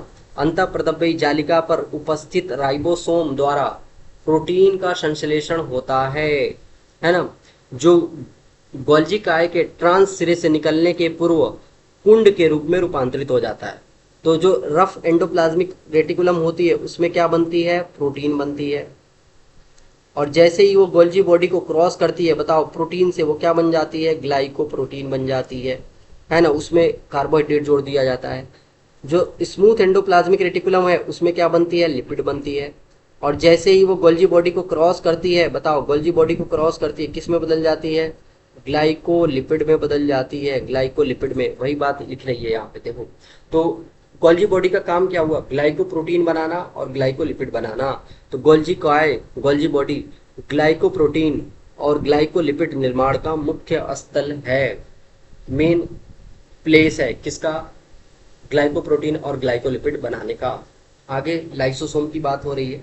सिंपल सा सेल ऑर्गेनल है, ज़्यादा कुछ नहीं है इसमें, 4-5 लाइनें हैं और इन्हीं 4-5 लाइनों को आपको ध्यान देना है। क्या है लाइसोसोम? आओ देखो, यह झिल्ली पुटिका संरचना होती है जो संवेष्टन विधि द्वारा गोल्जी काय से बनते हैं। क्या है ये लाइसोसोम? देखो, लाइसोसोम को मैं कैसे बना सकता हूँ? वैक्यूल जैसी संरचना होती है ना, पुटिका जैसी, वेसाइकल जैसी, ऐसी होती है लाइसोसोम। और इसके अंदर, इस लाइसोसोम के अंदर ढेर सारे हाइड्रोलाइटिक एंजाइम भरे होते हैं। तो यही है लाइसोसोम, पुटिका जैसी संरचना होती है जो किससे बनती है? गोल्जी काय से बनती है। किस विधि से? संविष्टन विधि से बनती है। ये बात याद रखना। देखो, यहाँ पे मैंने दिखा रखा है, गोल्जी काय से क्या बन रही है? लाइसोसोम बन रही है। देखो, ये गोल्जी काय, ये गोल्जी काय, और यहाँ से क्या बन रहा है? ये देखो, ये लाइसोसोम बन रहा है। तो लाइसोसोम संविष्टन विधि द्वारा किससे बनता है? गोल्जी काय से बनता है। ठीक है, अब पृथक्करित लयनकाय पुटिकाओं में, है ना, लाइसोसोम की वेसाइकल्स में सभी प्रकार के जल अपघटनीय एंजाइम होते हैं। सभी प्रकार के हाइड्रोलिटिक एंजाइम होते हैं। किसमें? इस लाइसोसोम में जल अपघटनीय, जिसको इंग्लिश में क्या बोलते हैं? Hydrolytic enzyme. हाइड्रोलाइटिक एंजाइम, ठीक है। और इनका काम क्या होगा? हाइड्रोलाइसिस करना, जल अपघटन करना। ठीक है, जैसे लाइपेजेस, है ना, ये काट देना, लाइपेजेस जो किसका हाइड्रोलाइसिस करेगा? लाइपेज का, लिपिड का करेगा। प्रोटीएजेस जो किसका हाइड्रोलाइसिस करेगा? प्रोटीन का करेगा। और कार्बोहाइड्रेजेस जो कार्बोहाइड्रेट का जल अपघटन करेगा। ठीक है, मिलते हैं।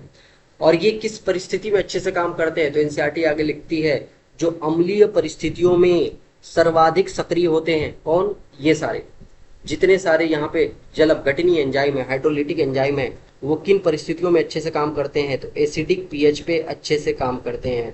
जब हम एंजाइम वाला चैप्टर पढ़ रहे थे, पिछले चैप्टर में हमने पढ़ा था एंजाइम जो है वो पीएच के एक नैरो रेंज में काम करता है, और जिस पीएच पे इसकी मैक्सिमम एक्टिविटी होती है उस पीएच को हम क्या बोले थे? ऑप्टिमम पीएच बोले थे। तो बताओ इन सब के लिए ऑप्टिमम पीएच क्या होगा? कोई एसिडिक पीएच होगा। ठीक, कोई एसिडिक पीएच होगा इनके लिए ऑप्टिमम पीएच, जितने सारे हाइड्रोलाइटिक एंजाइम यहाँ पे हैं।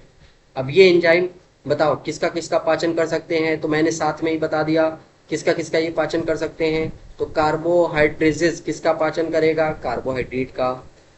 प्रोटीएजेस किसका पाचन करेगा? लिपिड का। लाइपेजेस किसका करेगा? लिपिड का। और इसके अलावा एक और लिख सकते हो, न्यूक्लिएजेस। न्यूक्लिएजेस, ठीक है, न्यूक्लिएजेस। न्यूक्लिएजेस किसका पाचन करेगा? न्यूक्लिक एसिड का, डीएनए और आरएनए का। ठीक है, तो ये पाचन करने में सहायक होते हैं। आगे चौथे नंबर का एंडो मेम्ब्रेन सिस्टम का सेल ऑर्गेनल, वो क्या है? वैक्यूल है। वैक्यूल के बारे में पढ़ते हैं। वैक्यूल रसधानी, हिंदी में बोलते हैं रसधानी। क्या लिखा है?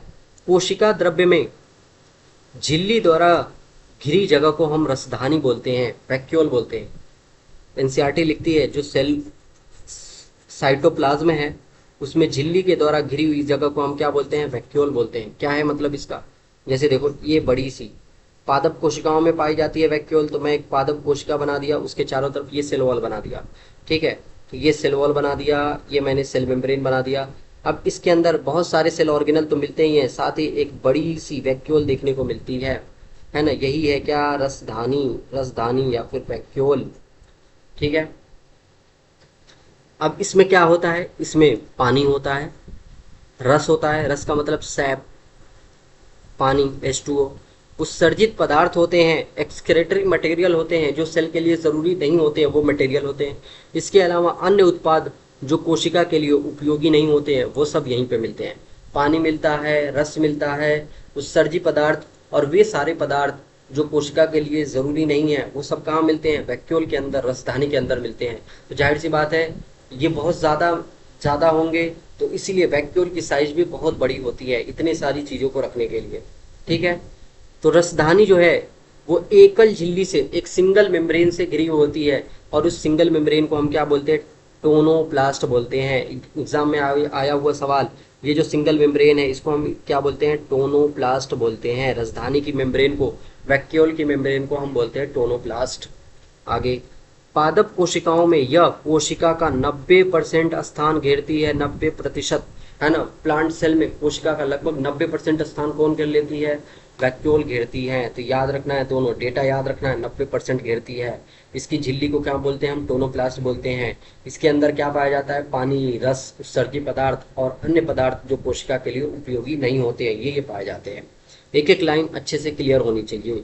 अब पौधों में बहुत से आयन व दूसरे पदार्थ सांद्रता प्रवणता के विपरीत टोनोप्लास्ट से होकर रसधानी में अभिगमित होते हैं। इस कारण इनकी सांद्रता रसधानी में कोशिका द्रव्य की अपेक्षा अधिक हो जाती है। अब क्या लिखता है यहाँ पे एनसीईआरटी?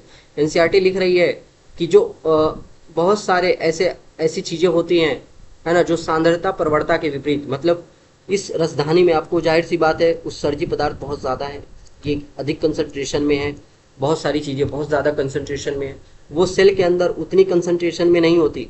अब क्या होगा? ये सांद्रता प्रवणता के विपरीत इनके अंदर भेजे जाते हैं, इसके अंदर भेजे जाते हैं, किसके? वैक्यूल के अंदर।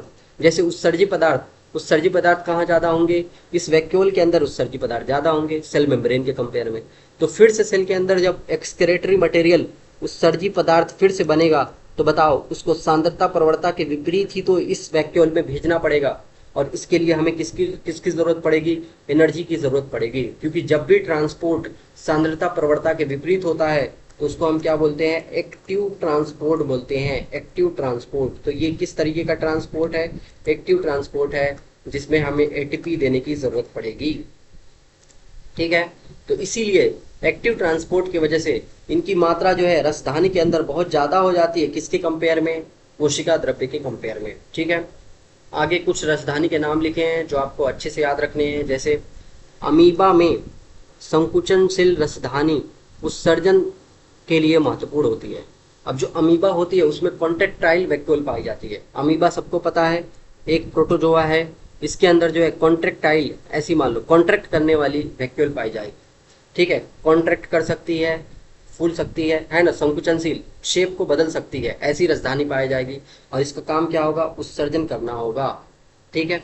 आगे बहुत सारी कोशिकाओं में, जैसे आद्य जीव, आद्य जीव मतलब प्रोटिस्ट, एक बार और आ चुका इससे पहले, है ना, इसी क्लास के शुरुआत में आया था प्रोटिस्ट के बारे में। तो आद्य जीव में क्या पाई जाती है, खाद्य वैक्यूल, फूड वैक्यूल पाई जाती है ना, फूड वैक्यूल, इसको लिख लेना इंग्लिश, फूड वैक्यूल, किसमें, प्रोटिस्ट में।